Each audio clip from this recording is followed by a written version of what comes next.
Bonsoir, bienvenue à la séance extraordinaire du 17 mai 2022, 20 h. Sont présents Stéphane Roy, district 1, Stéphanie Felix, district 2, Tony Bolduc, district 3, Philippe Drolet, district 4, Bernard Mallet, district 5 et Martin Laplaine, district 6. Notre greffier, maître Roch Sergerie. Et nous avons à l'arrière qui joue le grand Manitou en même temps qu'être directeur des loisirs et vie communautaire ainsi que directeur général par intérim en remplacement de notre directeur général qui est en vacances pour quelques semaines, ainsi que Mme Tania Tremblay qui est notre directrice des finances puisque nous allons faire le dépôt ce soir des états financiers au 31 décembre 2021. Donc, les points à l'ordre du jour, le 4.1, c'est le dépôt des états financiers. Le 4.2, c'est un PIA pour le 391 Sainte-Marguerite. Le 4.3, c'est un PIA pour le 90 Lalonde. Même chose pour le 4.4, on le retire. Par contre, on le reporte à une séance ultérieure. Le 4.5, c'est le 391 Sainte-Marguerite pour une dérogation mineure, ainsi que le 4.6 et le 4.7 qui sont pour l'adresse du 391 Sainte-Marguerite. Le 4.8, c'est une dérogation pour le 90 rue Lalonde. Le 4.9, c'est 98 rue Lalonde, ainsi que le 4.10 et le 4.11 aussi pour le 98 Lalonde. Le 4.12, c'est une perte d'ancienneté pour le matricule 635. 4.13, adoption du règlement concernant une dépense pour la génératrice à l'Hôtel de Ville. Le 4.14, c'est l'approbation d'une promesse d'achat de l'Église Sainte-Philomène. 4.15, autorisation de dépôt et d'appui pour une demande de subvention pour la requalification de l'Église Sainte-Philomène. 4.16 est retiré. Le 4.17, c'est un appui à la ville de Léry pour une sortie sur l'autoroute 30. Le 4.18, c'est une demande de faire baisser le kilomètre de 70 à 50 entre Mercier et Châteauguay sur la 138. Et le 4.19, c'est une autorisation de signature pour une entente avec le club de radio amateur. Donc, est-ce que j'ai un proposeur? Je la propose. Proposé par M. Drolet, appuyé par? J'appuie. M. Laplaine. On va maintenant procéder à l'adoption, ou plutôt au dépôt, à la présentation des états financiers. Vous allez avoir apparaître à l'écran. Écoutez, je suis fière en tant que membre du conseil de vous présenter les états financiers. Ça représente vraiment bien la façon que c'est à la rigueur que les finances de la Ville de Mercier sont gérées. L'année 2021, malgré la COVID, on a réussi à sortir des états financiers qui sont intéressants. Et bon, on travaille toujours pour offrir les services de proximité de la plus grande qualité en respectant la capacité et la volonté de payer de nos citoyens. Et je pense qu'on a atteint notre objectif, encore une fois, en 2021, soit pour le service et ainsi que pour les finances. Donc, de ce pas, je vais laisser la parole à Mme Tania qui va nous présenter les grandes lignes des états financiers.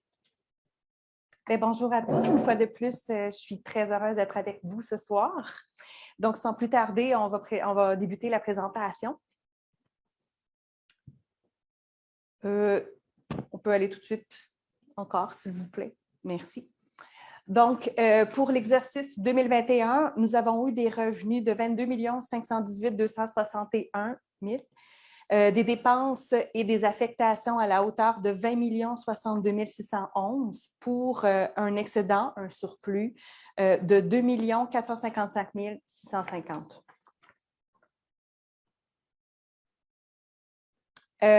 Donc ici, le but de cet acétate, c'est de présenter en fait l'écart entre ce qui avait été budgété initialement en 2021 et la réalisation 2021 des revenus. Donc, on voit qu'on a une augmentation des revenus par rapport au budget 2021 de 1 392 593. Donc, plus précisément, ce qui a occasionné en fait cette augmentation des revenus. Donc, il y a eu l'agrandissement à l'école Saint-René qui nous a amené une augmentation des revenus de taxation pour les compensations de 62 555. Nous avons eu la chance d'avoir des subventions à la hauteur de 129 419. Nous avons également eu partage des profits du recyclage de la MRC de 130 749. Je pense, Mme Michaud, vous aviez quelque chose à ajouter à cet effet? Oui, tout à fait. Ce qui est important de préciser, c'est les chiffres qu'on vous présente, c'est les excédents de ce qui avait été budgété. Donc, et ce qui est important de préciser, c'est que les citoyens font beaucoup d'efforts pour faire du recyclage. Et ici, on a un bon exemple que ça vaut la peine d'y mettre les efforts nécessaires puisqu'on a un retour quand la compagnie, en fait, c'est géré par la MRC Roussillon et l'entente qui a été signée avec l'entreprise, c'est lorsqu'ils font des déficits, la MRC participe au déficit, mais quand ils font des profits, la MRC participe au profit. Donc, pour la ville de Mercier, les profits qui nous ont été retournés, c'est à la hauteur, je ne vois pas bien, là, c'est 131 000. 130 749. Donc, c'est important, le recyclage. On se dit souvent, c'est un peu éphémère, on n'est pas trop sûr que ça se va aux bons endroits, mais ça, c'est un exemple concret, c'est un revenu additionnel dans les coffres de la ville, donc pour tous les citoyens de Mercier, parce que nous avons fait du bon recyclage. Voilà. L'autre élément qui a joué énormément cette année au niveau de l'augmentation des revenus, comme vous le savez très bien, c'est le marché immobilier qui a complètement explosé. Donc, on a eu une augmentation des droits de mutation pour 897 506. Nous avons également eu une compensation pour les travaux sur la rue Lalonde à la hauteur de 225 200. Madame Tania, juste me permettre d'expliquer, parce qu'une compensation pour le prolongement de la rue Lalonde, c'est quelque chose qu'on ne voit pas normalement. Mais maintenant, les municipalités ont le pouvoir de négocier avec les promoteurs pour s'assurer que quand on fait, comme par exemple la rue Lalonde, c'est un prolongement de la rue. Donc, les véhicules lourds pour la construction, toute la période de la construction passent sur l'ancienne rue qu'on appelle l'ancienne rue Lalonde, et ça vient endommager davantage et accélérer le vieillissement de la rue et l'état de la rue. Donc, on a réussi à faire une négociation avec le promoteur pour lui dire, écoute, vous allez aussi participer à la reconstruction de l'ancien tronçon de la rue Lalonde quand les travaux vont être terminés ou beaucoup avancés, là, comme c'est le cas actuellement. Donc, cet automne, les travaux pour l'ancien tronçon de la rue Lalonde vont être faits et cette somme-là va nous permettre d'aider à financer ces travaux-là. Voilà, continuez. Par rapport toujours au budget qu'on avait émis initialement, on a vu une augmentation des revenus pour la cour municipale ainsi que pour la fourrière à la hauteur de 125 223 Nous avons également perçu un partage du reliquat des actifs du CIT à la hauteur de 172 662. Exact. Donc, on se rappelle que le CIT-HSL gérait le transport en commun jusqu'au mois de mars 2017, si ma mémoire est bonne. Donc, lorsque a été procédé à la fermeture des comptes du CIT, la portion qui est revenue à la ville de Mercier, c'est la somme de 117 000, puisque maintenant, le transport en commun est géré par EXO, qui est un organisme qui gère le transport en commun pour les 82 villes de la communauté métropolitaine de Montréal. Donc, ici, c'est la présentation également de l'écart entre le budget 2021 au niveau des dépenses et ce qui a été réalisé. Donc, on a vu une diminution des dépenses de 1 063 057. Donc, plus précisément, prochaine.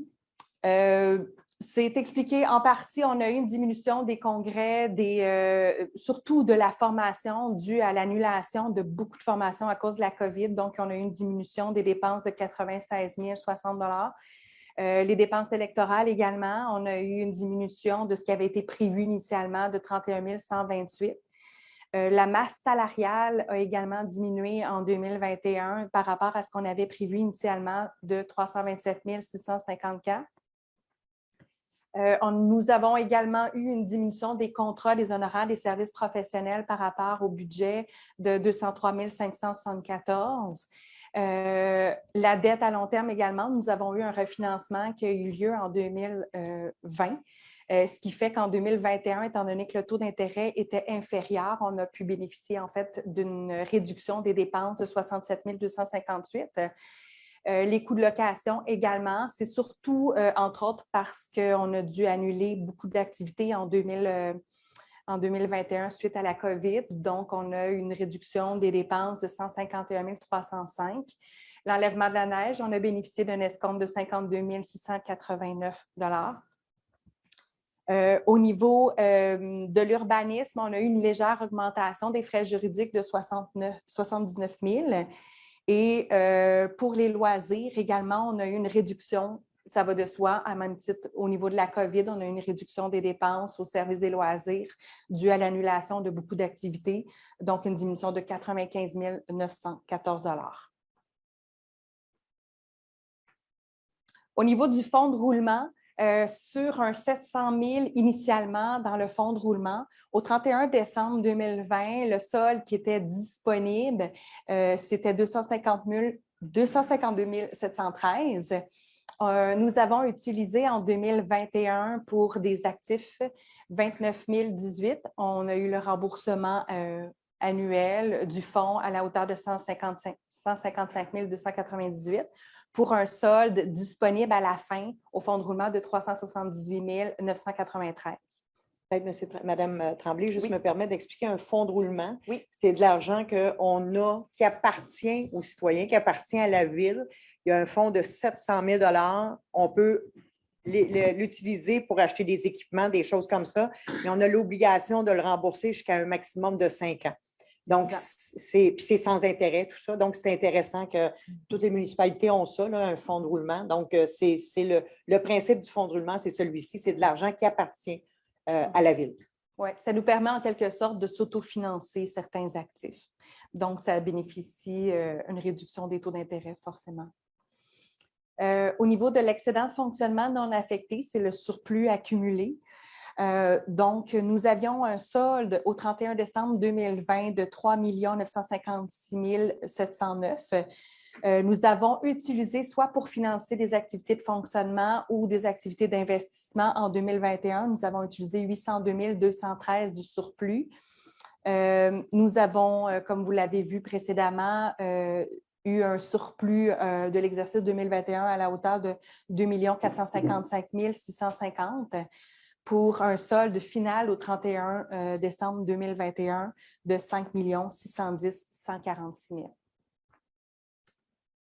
Au niveau des revenus reportés parcs et terrains de jeu, donc le solde disponible de ce fonds-là au 31 décembre 2020 était de 39 427. Nous avons utilisé une portion pour faire la réfection du terrain de tennis au parc des Hirondelles à la hauteur de 21 326.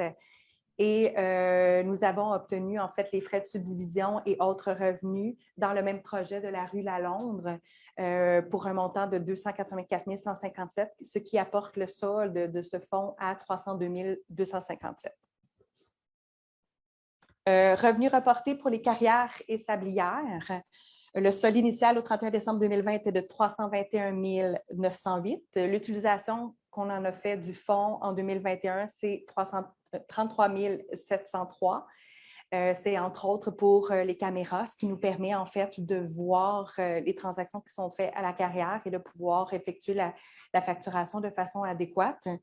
Et les revenus de l'exercice suite à cette facturation-là se sont élevés à 46 549 pour un solde au 31 décembre de 334 755. Est-ce qu'il y a des questions sur les fonds? Non? Très bien. Investissement. La Ville a réalisé des investissements à la hauteur de 1 346 211. Donc, nous avons réalisé également le changement de la conversion des lumières ODEL et l'installation des compteurs d'eau pour un montant de 244 718. Il y a le corridor piétonnier sur Saint-Joseph, donc 256 000. Les équipements incendie, 79 000. Les frais de financement, parce qu'on a en fait des projets en cours qui sont financés par des emprunts temporaires. Donc, pour le moment, ces frais de financement-là, ils sont pour les projets en cours à la hauteur de 39 000. Logiciel, équipement informatique, 104 000. Plan directeur et plan de mobilité durable, 131 875. Travaux de réfection, circulation, les afficheurs de vitesse qu'on a installés dans la ville et la finalisation des travaux en fait de la TEC, c'est des infrastructures. pour 264 946. Et finalement, pour les parcs et bâtiments récréatifs, c'est entre autres, en fait, la construction du parc Rolande-Caron-Pinsonneau à la hauteur de 167 028. Au niveau de la dette à long terme, nous avons une dette de 15,5 millions. Il y a la plus grande partie, c'est celle qui est à l'ensemble de la population, donc c'est 8,2 millions.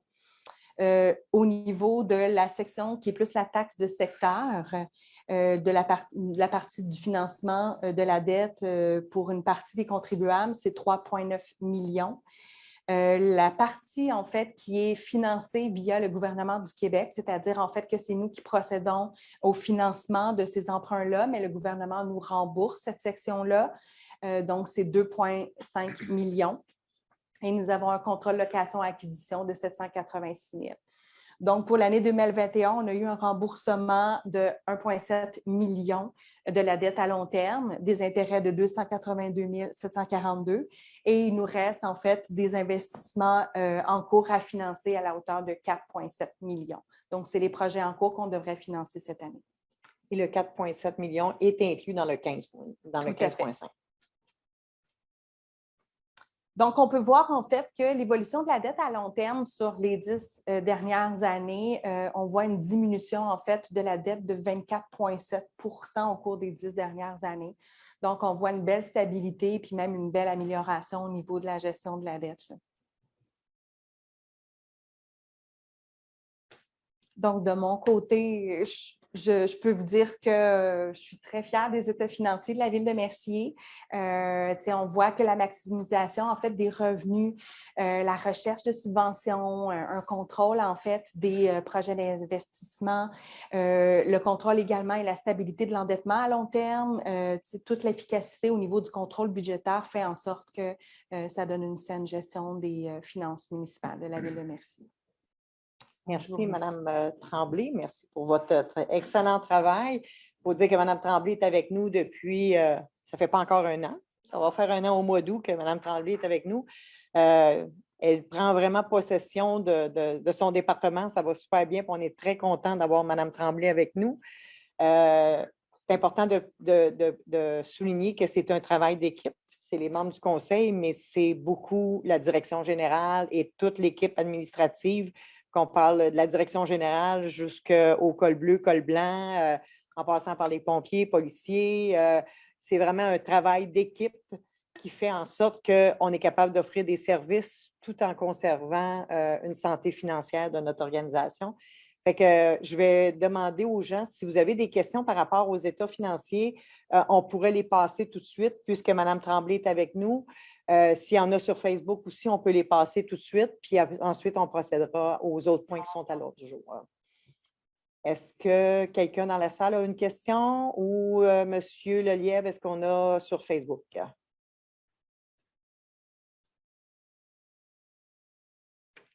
Non plus? Non plus dans la salle? Non? Parfait. Donc, on va continuer.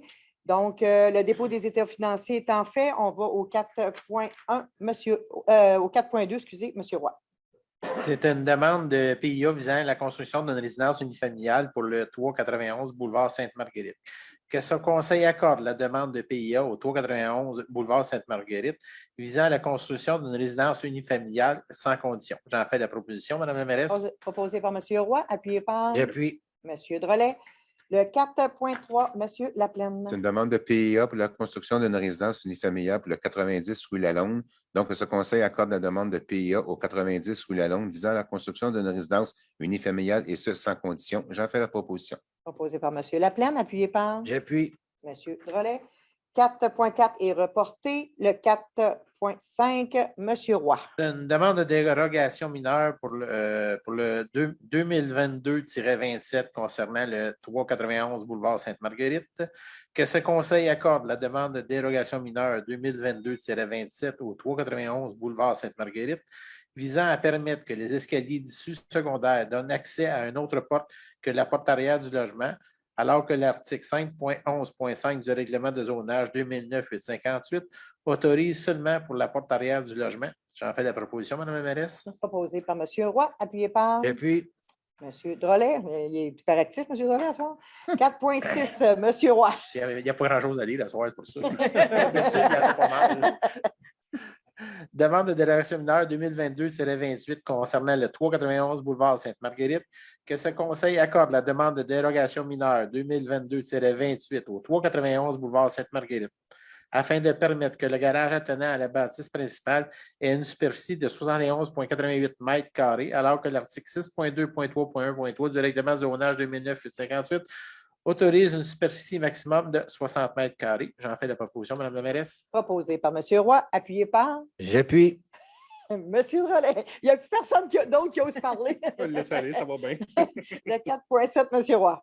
C'est une demande de dérogation mineure 2022-29 concernant le 391 boulevard Sainte-Marguerite, que ce conseil accorde la demande de dérogation mineure 2022-29 au 391 boulevard Sainte-Marguerite afin de permettre que le toit du garage attenant soit plat, alors que l'article 6.2.3.1 F du règlement de zonage 2009-858 prévoit une interdiction de toit plat, à moins que le toit du bâtiment principal le soit. J'en fais la proposition, Mme la mairesse. Proposé par M. Roy, appuyé par J'appuie. Mme Phelps. J'aime ça. Donc, le 4.8, M. Laplaine. Demande de dérogation mineure pour le 90 rue Lalonde. Donc, ce conseil accorde la demande de dérogation mineure 2022-35 au 90 rue Lalonde afin de permettre que la porche représente 44 de la largeur du bâtiment principal, alors que l'article 5.11.4 du règlement de zonage 2009-858 prévoit une largeur maximum représentant le 1/3 de la largeur du bâtiment principal. J'en fais la proposition. Proposé par M. Laplaine, appuyé par J'appuie. M. Bolduc. 4.9, M. Laplaine. Demande de dérogation mineure pour le 98 rue Lalonde. Donc, ce conseil refuse la demande de dérogation mineure 2022-36 au 98 rue Lalonde afin de permettre que le lot ait une superficie de 410,1 mètres carrés, alors que la grille de spécification annexée au règlement de zonage 2009-858 exige une superficie minimum de terrain de 435 mètres carrés. J'en fais la proposition. Proposé par M. Laplaine, appuyé par M. Mallet. Les gens se dépêchent. 4.10, M. Laplaine. Demande de dérogation mineure pour le 98 rue Lalonde. Donc, ce conseil accorde la demande de dérogation 2022-37 au 98 rue Lalonde afin de permettre que le lot ait une largeur de 12,05 mètres, alors que la grille de spécification annexée au règlement de zonage 2009-858 exige une largeur minimum de terrain de 13 mètres. J'en fais la proposition.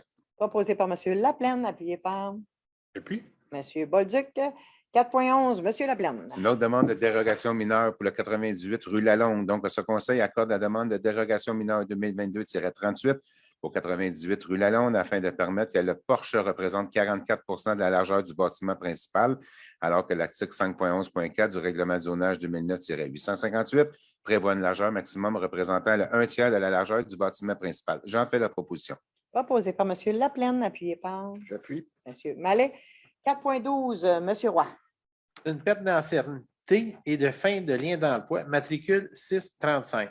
Considérant l'article 15.3 de la Convention collective en vigueur qui stipule qu'un salarié perd son ancienneté et son emploi dans différentes situations, dont un paragraphe ce qui mentionne que c'est le cas si le salarié est absent pour une période excédant 12 mois et que l'absence n'est pas reliée à une maladie ou à un accident, en excluant les lésions professionnelles. Considérant la recommandation de la Direction des ressources humaines, en conséquence, il est résolu que ce conseil mette fin au lien d'emploi de l'employé matricule 635. J'en fais la proposition, Mme la mairesse. Proposé par M. Roy, appuyé par J'appuie. M. Laplaine. 4.13, M. Bolduc. Et l'adoption du règlement 2022-1008, considérant l'avis de motion dûment donné le 10 mai 2022, en conséquence, est résolu que ce conseil adopte le règlement 2022-1008, décrétant une dépense de 200 000 $ et un emprunt d'un montant identique pour l'acquisition d'une génératrice à l'hôtel de ville. Je le propose, Mme la mairesse. Proposé par M. Bolduc, appuyé par J'appuie. M. Drolet. 4.14, M. Drolet. Je propose l'approbation de la promesse d'achat de l'Église Sainte-Philomène. Donc, proposé par M. Drolet, appuyé par J'appuie. Madame Felix ou Monsieur Roy, mais Madame Felix, elle l'a dit avant, je pense. Donc, ce projet-là, c'est toujours dans l'optique d'avoir l'opportunité de conserver le patrimoine bâti de l'Église. Comme la paroisse de Sainte-Philomène a pu les moyens financiers de conserver à long terme un tel bâtiment, la ville, ils ont approché la ville, donc on est en train de négocier une entente et ce qu'on vient de signer, c'est qu'on donne l'approbation, c'est la signature d'une promesse d'achat qui va nous permettre de faire une demande de subvention pour conserver le patrimoine bâti de cette église. Alors, c'est ce qu'on vient de faire ce soir. Ça va nous permettre d'avoir des locaux aussi pour des organismes à but non lucratif ainsi qu'une salle communautaire. Le 4.15, M. Mallet. Autorisation de dépôt d'appui pour la demande de subvention pour la requalification de l'église de Sainte-Philomène. Il est résolu que le Conseil appuie le projet de requalification de rénovation de l'église autorisé Éric Lelièvre, le directeur des loisirs culturels et vie communautaire, à signer et à déposer la demande de subvention dans le cadre du programme suivant du Conseil du patrimoine religieux du Québec. Je propose, Mme la mairesse. Proposé par M. Mallet, appuyé par J'appuie. M. Laplaine. Le 4.16 est retiré. 4.17, Mme Felix. C'est un appui à la résolution 2022-044-081 de la Ville de Léry concernant leur demande au ministère des Transports du Québec, que ce conseil appuie la résolution et la démarche entreprise par la Ville de Léry afin de demander au ministère qu'une sortie desservant la Ville de Léry soit construite sur l'autoroute 30. Je propose. Proposé par Mme Felix, appuyé par J'appuie. M. Drolet. 4.18, M. Laplaine. C'est une demande au ministère du Transport du Québec pour réduire la vitesse à 50 km sur le boulevard Saint-Jean-Baptiste entre Mercier et Châteauguay. Donc, ce conseil demande au ministère du Transport du Québec de modifier la vitesse de 70 km/h à 50 km/h sur le tronçon de la route 138, boulevard Saint-Jean-Baptiste, qui se trouve approximativement entre les rues Josime-Pelletier et la rue Côté, et de transmettre une copie de cette résolution à la députée provinciale, Mme Marie-Chantal Chassé, et demande une résolution d'appui aux municipalités de Saint-Isidore, Sainte-Martine, de Châteauguay et à la MRC-Roussillon. J'en fais la proposition. Proposé par M. Laplaine, appuyé par J'appuie. M. Mallet. Effectivement, c'est une recommandation qui nous est faite à plusieurs reprises par le service de police de la Ville de Mercier parce que ce tronçon-là est problématique à 70 km. Donc, depuis un certain temps, qu'il nous demande de procéder à cette demande-là. D'une part. D'autre part, on a notre transport collectif, notre petit autobus 140 Exo qui se promène et qui fait un circuit sur le territoire de Mercier et de Châteauguay. Cet autobus-là n'a pas le droit d'arrêter dans le tronçon du 70 km, ce qui fait en sorte qu'elle ne peut plus arrêter où la clinique médicale. Jadis, la clinique médicale acceptait que l'autobus rentre dans son stationnement. Maintenant, la clinique médicale ne veut pas parce que ça lui cause un problème au niveau de la circulation de leurs usagers et des assurances. Donc, depuis ce moment-là, les utilisateurs de la clinique n'ont plus accès au transport de l'Exo 140 pour aller à la clinique. En mettant ce tronçon-là dans 50 km, ils vont pouvoir arrêter, l'autobus va pouvoir arrêter sur le bord de la rue pour les débarquer. Donc, voilà la justification de cette demande. Le 4.19, M. Bolduc. Oui, c'est l'autorisation de signature de l'entente à intervenir avec le Club de radio amateur Sud-Ouest Inc. Et résolu que ce conseil autorise M. Éric Lelièvre, directeur loisirs, culture et vie communautaire, à signer pour et au nom de la Ville de Mercier l'entente avec le CRASO. Je le propose. Proposé par M. Bolduc, excusez, appuyé par J'appuie. M. Drolet. Alors, ça met fin à la période, à la séance du Conseil. Est-ce qu'il y a quelqu'un autour de la table du Conseil qui souhaiterait prendre la parole? Juste féliciter Mme Tremblay et son équipe pour l'excellent travail pour le budget. Parfait. J'appuie. J'avais le même commentaire. Donc, aussi. c'est unanime. Mais c'est vrai que Mme Tremblay a fait un bon travail, mais le résultat, c'est vraiment toute l'équipe administrative qui a fait en sorte qu'on réussit à avoir un résultat comme on a là. Fait que chapeau à toute l'équipe de la Ville. Est-ce que quelqu'un d'autre avait quelque chose à faire comme intervention? Parfait.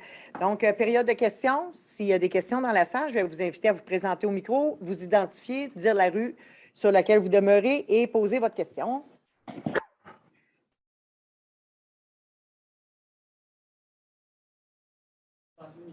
Oui, ça, je vais en faire. Merci.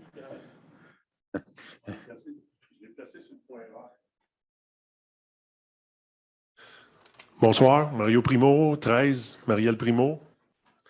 Bravo pour la présentation des états financiers. On voit que on a un cadre serré et respectueux de la capacité de payer de chacun des citoyens. Fait que merci à tous.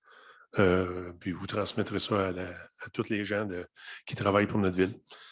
Ma question, au niveau de la présentation qui a été faite ce soir, je présume que ça va être disponible en ligne ou c'est quelque chose? Oui, pour les public, états financiers, là, ça va être sur le site Internet de la Ville. Dans les onglets financiers, là, on va pouvoir Oui, se faire une tête. Là. Tout à fait. Puis vous allez l'avoir aussi dans l'info Mercier, Ah, OK. que vous allez recevoir au mois de juin, début juin.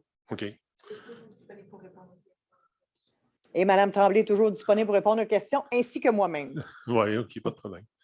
Je vais sûrement en avoir quelques-unes, mais c'est juste des précisions. Comme le 4 millions qui est en dehors de toutes les... on a vu dans les états financiers qui ont été présentés, il y a 8 200 000 qui sont à toute la charge des citoyens, puis 3,9 millions, quelques cent mille, qui sont répartis.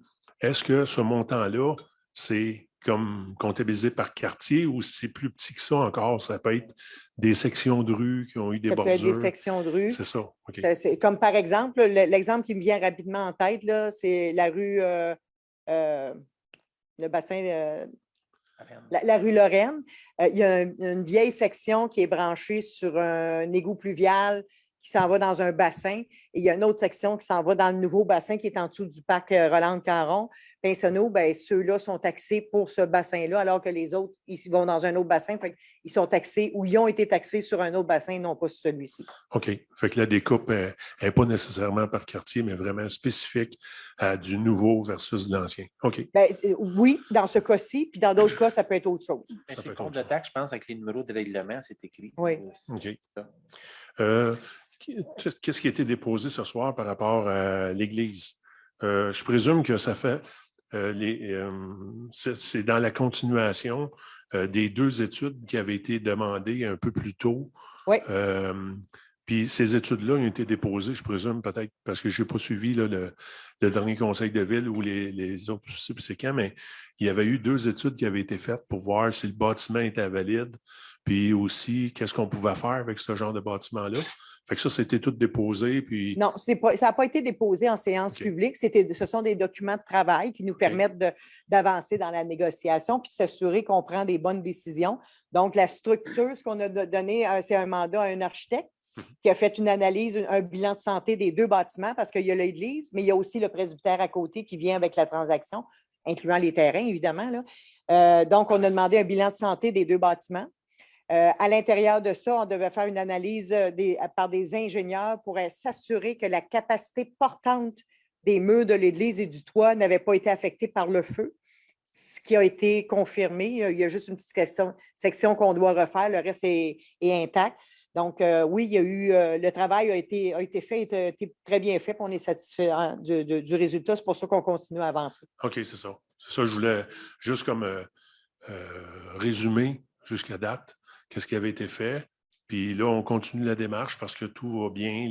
Les documents qui ont été présentés, c'est satisfaisant pour tout le monde. Tout à fait. Puis là, on continue. OK. Là, on a consulté nos organismes comme la Guignolée, comme les Marmitons, pour connaître leurs besoins, s'assurer que c'est acceptable, puis de le positionner de la bonne façon pour rencontrer les exigences de tout le monde, puis notre salle communautaire, etc., etc. Donc, c'est très bien avancé, honnêtement. Le projet devrait voir le jour de façon très positive, puis l'objectif étant toujours le même, c'est qu'il faut que le coût pour le citoyen de Mercier, le payeur de taxes de Mercier, soit nul pour ce qui est de la mise à jour du bâtiment et des deux bâtiments, dans le fond, il faut que ce soit à coût nul. Si après ça, on décide de faire autre chose à l'intérieur du bâtiment qui nécessite des investissements, bien, ça sera une décision du conseil, là, mais il faut que toute la coquille qui est là, il faut que ça soit sans coût pour les citoyens de Mercier. C'est ça.